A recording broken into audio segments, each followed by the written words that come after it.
Good afternoon. I bring today's medical report with a warm thank you first to the third graders of Pierce Elementary in Chicago's Edgewater community.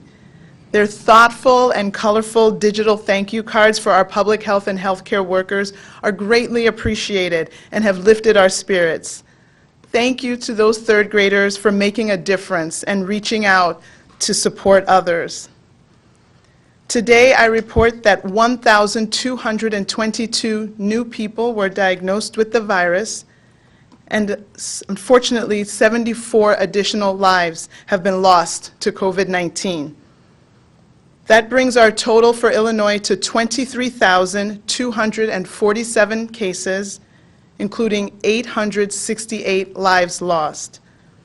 Again, our deepest condolences go out to all of the families who are dealing with the loss, as well as people who are dealing with their loved ones who are fighting this virus at this time.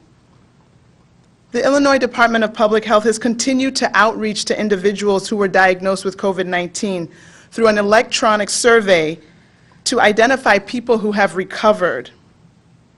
We've sent out these electronic surveys to people to catch their recovery rate at 7 days, 14 days, 21 days, and 28 days.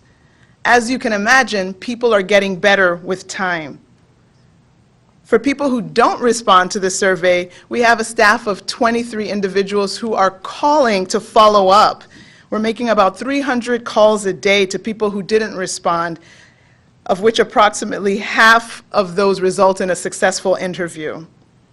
So to share those results, I am happy to report that of the people who were surveyed at 7 days, 44% have indicated recovery.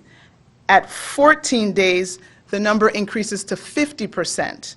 At 21 days after testing positive, we have 61% of people who responded either to the initial electronic survey or the follow-up telephone call that they no longer have symptoms. And at 28 days, 69% of people reported no COVID-19 symptoms and feeling much better.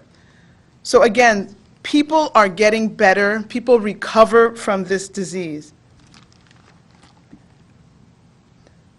It is important to note that not everyone responded to the survey, so potentially the averages could be higher.